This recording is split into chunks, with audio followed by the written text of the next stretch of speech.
Imagination is more important than knowledge. Knowledge is limited. Imagination encompasses the world. Ooh. Something about the periwinkle sweater and the reading glasses. Yeah, really was pull it really off nicely, soothing. don't I? Michael. Sage. You're a sage. Yeah. Wise old man. It's either that or the bourbon, but I'm ready for nap time Albert now. Einstein. Albert Einstein. Can you read that one more time? I like that.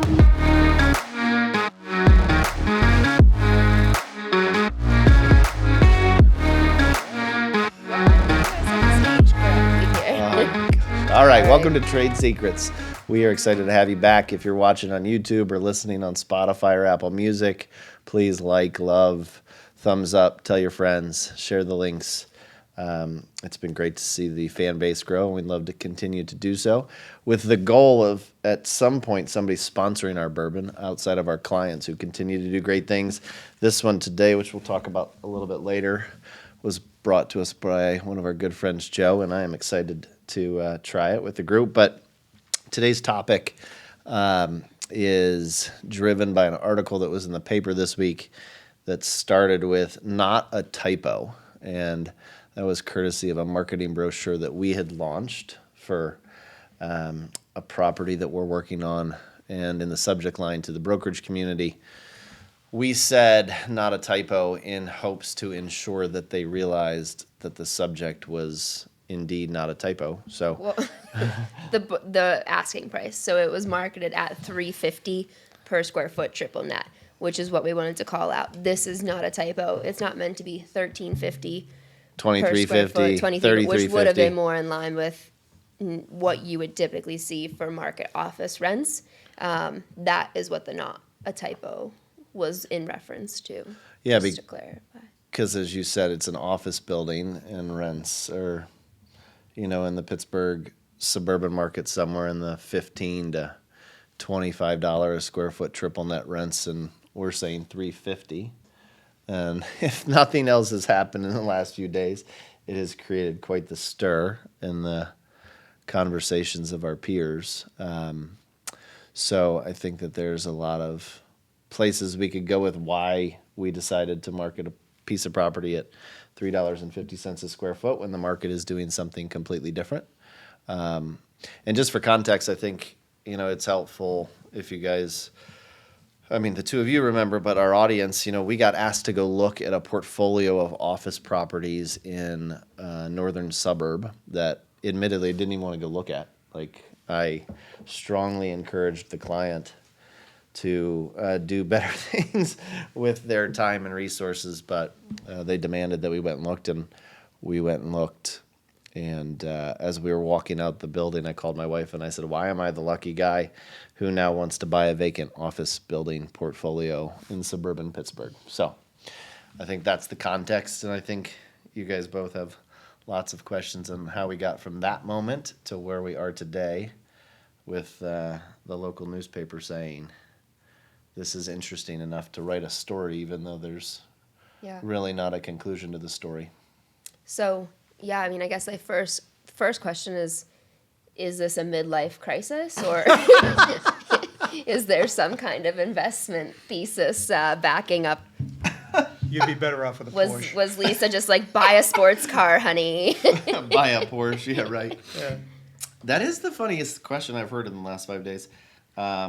In the sense that multiple people have asked me if there's a thesis. Like, they think this is just, the article even, insinuated that this was a losing proposition, which I am maybe crazy, but I'm not stupid, I don't think. There's definitely a thesis, and the thesis at 20,000 feet is that the office market, not just in Pittsburgh, but throughout the country, has been really impacted by COVID. We've talked about return to work and blah, blah, blah. But I think that there is a growing resentment in the executive ranks in professional world about this perception that people are more productive at home and therefore they don't need to come to the office. So you've got that percolating in the background. And then you've got this office park, RADC O'Hara, which is 20 minutes via Route 28 north of the city of Pittsburgh. that is in a very affluent community, lots of rooftops, lots of workers. So you've got this dynamic where you have executives who live there, an office park right next to their house. You've got workers who, if they're saying they don't want to go back to work, maybe they don't want to drive into the city, maybe they don't want to deal Don't with wanna pay for godforsaken parking, 28, that's for sure. right? Maybe they don't want to pay for parking. But the executive is still saying to themselves, can I justify paying all of this rent for space that's only getting used a day a week, 3 days a week? Or paying all of this for rent and then also having to pay my employees more for their commute into and out of the city, cover their parking, et cetera, to entice them into a downtown office as opposed to. Yeah, and the wild is the thesis really came because said executive who said, come look at this, knew that there was another executive in town who was parking in this parking lot to walk to his house, because that's how interrelated the suburban lifestyle is from this office park. And I just said, like, man, like maybe there's something here. This is a beautiful building. It was formerly the headquarters for Giant Eagle. They had an amazing 20-year run there. Their business, I don't know how many X's it multiplied over those 20 years, so it clearly was conducive. It's a gorgeous piece of real estate, awesome, park-like setting. And I just said, man, you wonder what if you could buy this for, a number whereby you could also then offer rent to somebody at such a low number that they would say, you know what? I'm moving my company to RIDC O'Hara, and if you work here, deal with it, because I just got the deal of a century on that space. And that is the solution to, are you crazy or not? Okay, you got the deal of the century because you did the math. But what's it? The subjective part, will people come back to work and have commute times and yada, yada, yada. But there was an opportunity to buy a property that had a residual cash flow, not enough to cover the property. There was a client that was going to solve, 50, 60% of the rest of that equation? Maybe. And which left a very nice opportunity to offer a property at way, way below market rates. And to back up the bus even more, so this property is part of a 3-building portfolio that was marketed by JLL for sale, did not get any traction. They then went to CoStar and 10X and put it on an auction block, did not meet the reserves. And then we decided maybe now is a good time to go look at it. And I think that, crazy maybe, but I think it's just looking at the world from a different lens. I think everybody else was looking at it one way. It's vacant office. There's no demand. It's 20 years old. There's absolutely no creativity with how they were seeing it. Right. Whereas if you stopped and you looked at it from a different direction, you're going to see, wait a minute, I have an asset here, I have something else that's a possibility here, and then it creates this opportunity, and then the risk component of that is negligible. And anyone who's sitting there saying, you're crazy, you're seeing something that nobody else could. Or has just chosen not to. I think that the office landlord world has adopted this philosophy that it needs to be Class A, it needs to have a fitness center, it needs to have a cafe, it needs to be the Rolls Royce of office, and therefore people will pay a premium. And while I think that that has probably been the headline for the last decade, like flight to quality, flight to quality, flight to quality, at the end of the day, at least in my crazy brain, the quality of the foundation of the building is what's really, really important.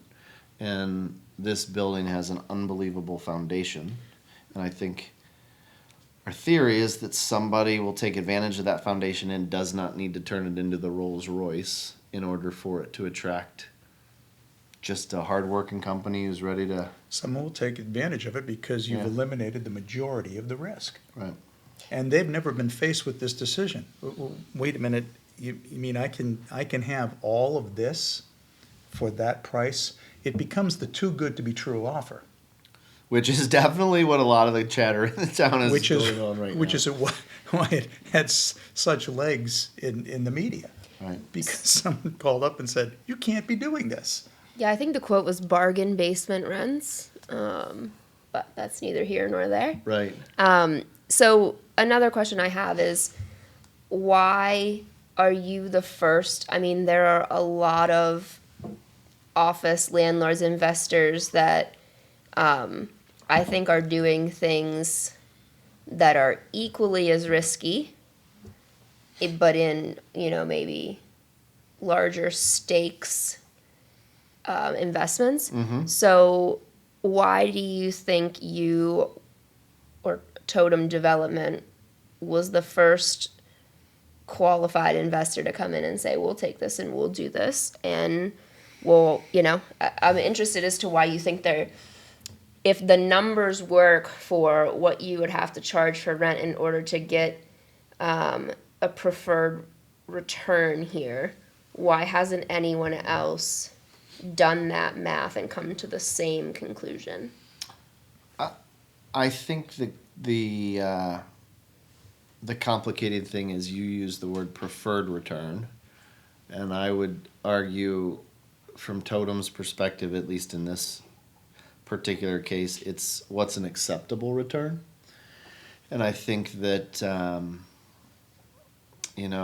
my mentor early in the business told me pigs got fat and hogs got slaughtered. And I think that we're in a situation where we were able to get this property under contract for such a low basis, which we can get into what basis means, but such a low basis that you have two options. Option A is you take the low basis and then you go and reimagine the building, pour a ton of money into it, create a new basis, a la or vis-a-vis what Rugby's doing out at the airport. They just had an open house, paid 20 or 33 bucks a square foot for a building, put another 150 into it, plus or minus, don't quote me on those numbers, but at the end of the day, they're into the building for $250 a square foot. In order to get a 10% return on their money, they got to charge 25 bucks a foot triple net. So that's a philosophy. The philosophy is really got a good deal on the building, flight to quality, so I'm going to create quality. Once I create quality, if you build it, they will come. And in our case, we think that there's so much quality to the foundation of the building. I mean, architecturally, it's very appealing. It's got great landscaping, as mentioned, in a park-like setting. And instead of saying everybody wants the fancy, new, shiny thing, this theory is we were able to buy it for an attractive price. And therefore, why don't we say to the tenant community, we're not trying to rake you over the coals. We got a good deal. We want you to get a good deal. And oh, by the way, it is 70,000 square feet of vacancy in a market that has got about 200,000 square feet of office space available. So the risk is the good deal enough to woo people into the market and then fill up this building? Because we have zero desire to own a building that's vacant. Like, we want to fill it up. Well, it's the call is that this is the bargain basement, because that 70,000 square feet of space is not available anywhere else. Never mind the 200, because it's going to be 5 times more expensive. Then you have to fit it out. You just have to look at the world in a different way. And Yeah, go ahead. I was going to say, so when you were assembling the financing structure of this, I know there are some office developments where even with the high vacancy, they can't go under a certain dollars of rent because of how their loan financing structure was underwritten. Right. So what does that look like when you're buying, like you said, a 2-property portfolio where one of the 2 properties is a fully vacant 70,000 square foot office tower, office building? I think that the reality, so you're talking about loan covenants, right? So you buy a building, you get debt on it by your local bank or an insurance company or a credit union, whatever the case may be. And inside those documents, they say, here are the things you're allowed to do without our permission. Typically, one of those things is where your rent needs to be, because they underwrote it based on a specific amount of rent, specific about occupancy. I mean, the fact of the matter is this deal does not work in that traditional setup where you get bank financing. I mean, this is a solution that is creative and we think will be successful, but can only happen in an environment where you're using cash or equity to fund the thesis. But the great news about funding the thesis with cash or with equity is that if you prove the thesis out and you fill up the building, then all of a sudden you can go refinance it with traditional debt, and the loan covenants are based on what you've created versus your Projection. theory about what was going to get created. Right. That's a really good question. And this is clearly a one-off because the other parts of the planets aligning wouldn't occur normally. And Right. anyone's going to pour that amount of money in a traditional space with putting heavy TIs into it, you're still spending a great deal of money anyways. That's going to be leveraged in a conventional manner. The hysterical thing about this is just we haven't really talked about it. It cracks me up to no end. So the article comes out on Monday, was it? Something like that? Maybe last Last week. Friday. Last Yes, last Friday. Friday. And then on Monday, an article comes out that the former occupant of the building, who has since gone 100% work from home, is looking for new office space. You know, as bonkers as it sounds, how funny would it be if they came back to where they used to be? Because their occupancy costs, by my estimation, would have dropped by like 87%. And they had a really, really good run while this was home base. So if you could drop your operating costs by 87% and go back to the place where you hit a lot of home runs, it's a pretty interesting story. It probably won't end up that way, but I think it is fascinating. But they owned that. They owned it outright. No, their sister company owned the building. Oh, so And they were leased it to still them. paying rents even though they were there for 20 years. It's not like they paid off the note and were Correct. just okay. Right. So an interrelated party owned it. And for the life of me, and you know, I don't know these guys from Adam, I just can't fathom why they weren't doing it. They don't have any debt. They're sitting on an amazing asset, and rather than try to lease it up in a creative fashion, they just said, let's get rid of it. Do you think it's because they own other similar office properties that do have some occupancy and they don't want to devalue their other properties by offering lower rental rates at this property? That's interesting. It's possible. I mean, we did have a developer in town call us and say, why are you trying to crash the office market? Which is not the case. You know, my reaction to that is, you know, you can do what you can do on a real estate deal based on what your basis is. Like, if there's one lesson to take away from this conversation, and it was a lesson that I learned very early on in my career, is that basis is the only thing that matters, because you don't make money on real estate usually by what you sell it for. You make it on how you bought it. So it's a Megan Trainor song, right? Oh, really? No, Oh. it's all about that base, but you could make But it all clearly, all about the bases. basis. the development and the landlord community would have been really upset to see that comp go out there, showing that, you know, rates had floored, but it is a one-off. It's just, it's something, it's just a complete outlier. Yeah, I don't think this resets the market in It any doesn't way. reset the market at all. Now, if it was done any number of times, obviously that's going to have a much more dramatic effect.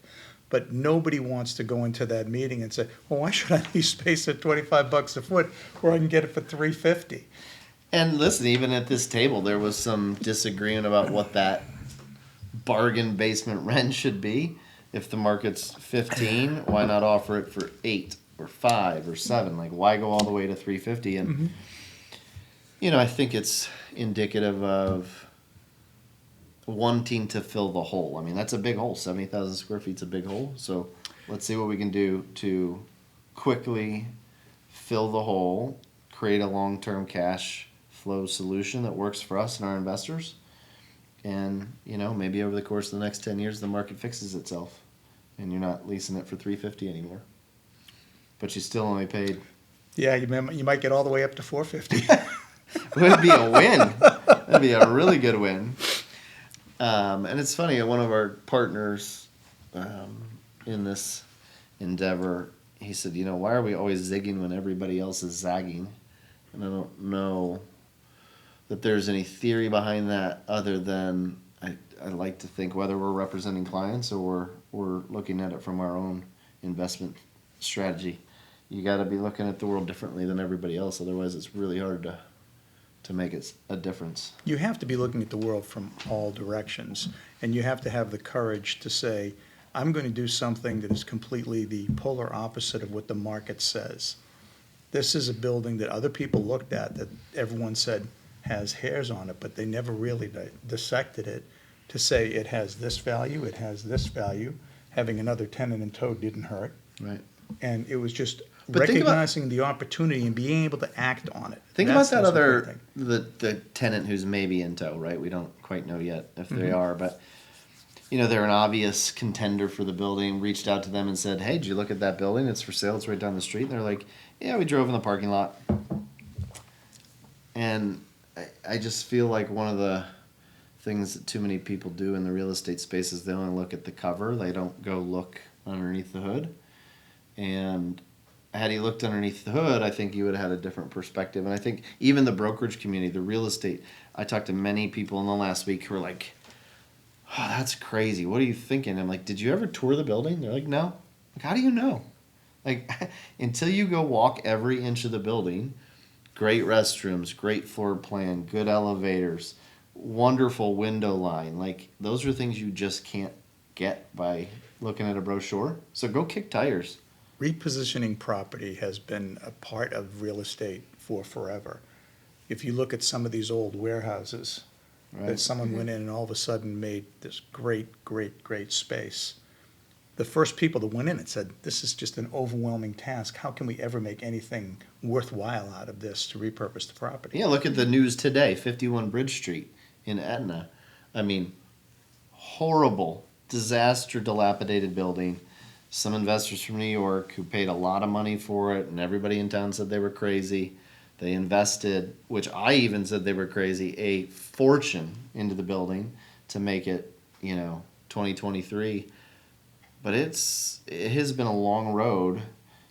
And then today they announced that Westinghouse has leased the entire building for an undisclosed amount of years, but I guarantee it's a long-term lease at full value rents. And, they saw something when the market said, who wants to buy a 4-story warehouse in Etna and turn it into Class A flex office space? Well, and I think that's the interesting thing too. Is like one thing about real estate is you can't make more of it. So land is finite. And maybe the asset itself isn't the new shiny penny, but I think what we have seen throughout history is that everything is cyclical.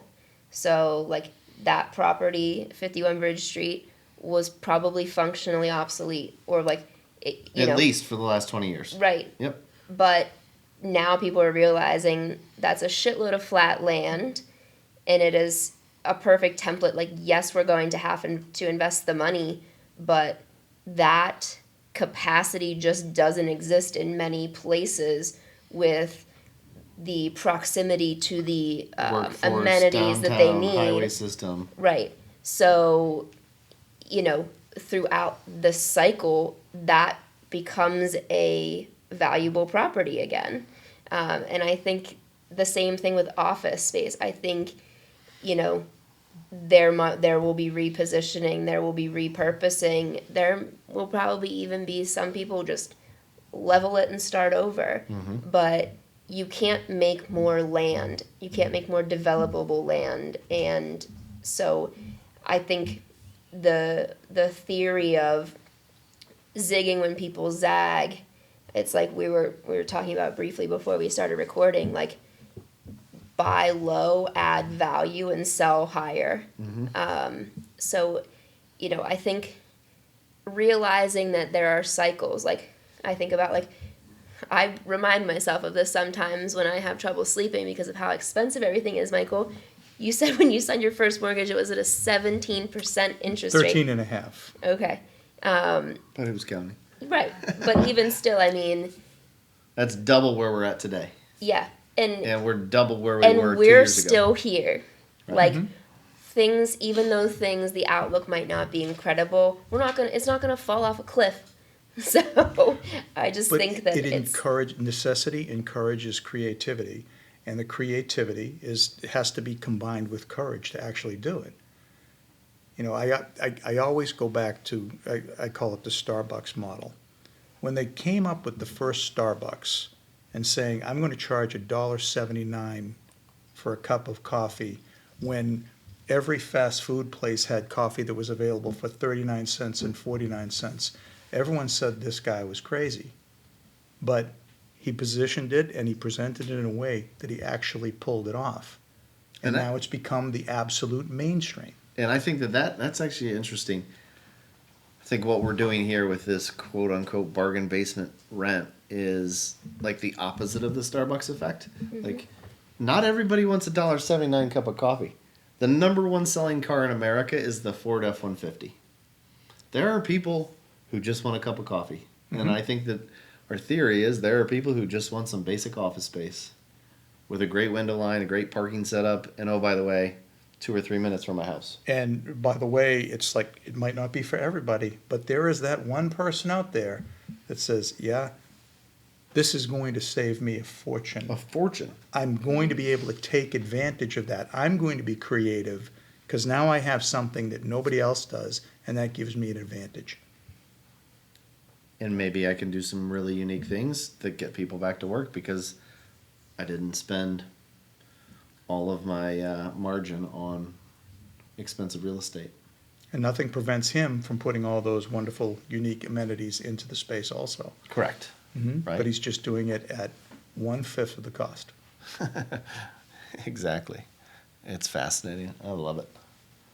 So in times like this, I think the most important thing is to remain creative, to remain open, and every opportunity that you see, look at it a little bit deeper than just the tip of the iceberg. Yeah. I mean, the funny thing is the original phone call to go look at the building was, let's tear it down and build apartments. Well, that's great, but it's an office and industrial park, and I think crazy would be being the first person to build apartments in that park. You know, maybe someday that works, but I don't know. I like zigging when everybody else zags. At least it keeps it, it's not mundane, that's for sure. Well, even beyond that, the opportunities exist everywhere, but you have to really look at them so much deeper than, you can't just go in there and say, oh, this doesn't work for me. And You I have think to it's look a little about, bit more. I think it's probably about getting creative with revising your investment criteria. Like, yes, would everyone want to buy an industrial multi-tenant at a 12 cap right now? And, you know, when everyone wants the same thing, the competition is higher. So therefore supply drops. So when you are Prices rise. when you're willing to take a lesser return for an opportunistic investment in an investment class that not everyone is flocking to right now, it's a crazy opportunity, but it just could be crazy enough to work. Maybe crazy enough to work. You never know. Well, we're going to give it a run for its money. Crazy's worked over a period of time. Yeah. All right, so how about this bourbon? What did we drink today, Mr. Van We drank a, all right, it's a Pennsylvania brew. I thought it was good. I loved it. It says it's proudly aged and rich. bottled in Elverson, Pennsylvania. But First person who can tell us where Elverson, Pennsylvania is wins via a free comment set, on YouTube. free wins set a of free steak bottle of it. knives. No steak knives. They get a free bottle of this. Okay, but it's bottled by Brandywine Branch Distillers, distilled in Indiana, USA. No, Indiana the state or Indiana, PA? It says Indiana, USA. That's a very good question, Paige. You thumbs up or thumbs down? Yeah, I like it. Yeah. Yeah, once I got over my Yeah. initial sip. No, this is not bad. This is 100 proof bourbon, by the way. Oh, great. And it's on a limited run. This happens to be bash 614. Will not be returning any more emails today. Yes, Oh, absolutely. So I'm going to give it a Yeah, I thumbs think it's up. good. I mean, especially for 100 proof. It doesn't have that much, it's not, No kick. Right? yeah, it's not spicy Right like some of the now. other ones. Right. Thanks to our friend Joe for sending Yes. it away. It's going Thank to be you. one of those days where after the podcast, no one can make eye contact with Michael Casso, or we'll be here till 8 p.m. talking about guitar riffs and politics. And Zigging and Zagging. And we usually end with a trade secret, but obviously that's not going to happen today. So any final questions about vacant office buildings and Final suburban office parks? questions. The only thing that I would add is that the repositioning of properties has happened forever.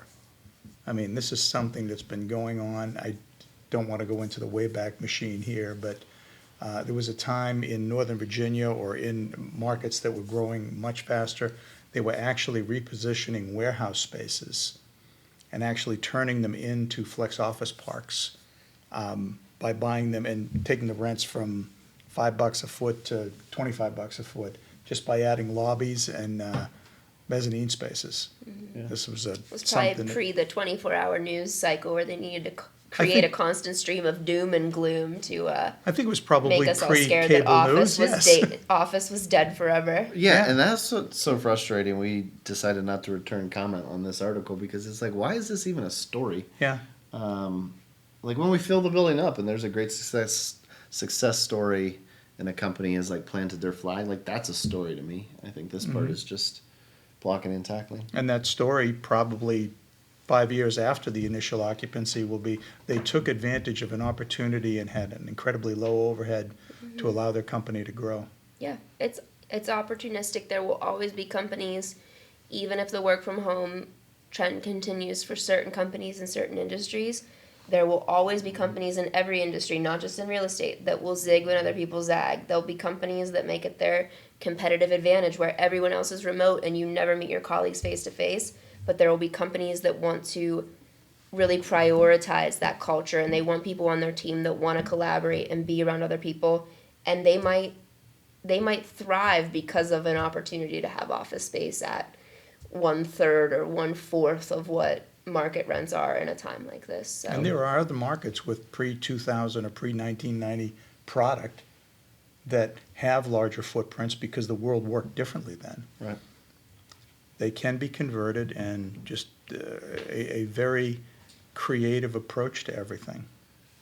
Yeah, it's exciting times. I look forward to any of you who are out there reaching back out to us first quarter 2024 because at that point, the end of this book will probably be written, and we'll know if it was a good zag or a terrible zag. I'm excited to see how the jury plays out. I will end it on a quote. It'll either be great or I'll be living there. Oh, boy. Imagination is more important than knowledge. Knowledge is limited. Imagination encompasses the world. Ooh. Something about the periwinkle sweater and the reading glasses. Yeah, really was pull it really off nicely, don't I? soothing. He looks Michael. sage. Very sage. Yeah. Wise old man. It's either that was that actually- or the bourbon, but that I'm was ready for nap time Albert now. Einstein. Albert Einstein. Can you read that one more time? I like that. I can, but I need the glasses again. Imagination is more important than knowledge. Knowledge is limited. Imagination encompasses the world. Love it. And with that, that is a wrap on Trade Secrets. Again, check us out on YouTube, Spotify, Apple Music. Like, listen, love, share. And we look forward to the next one.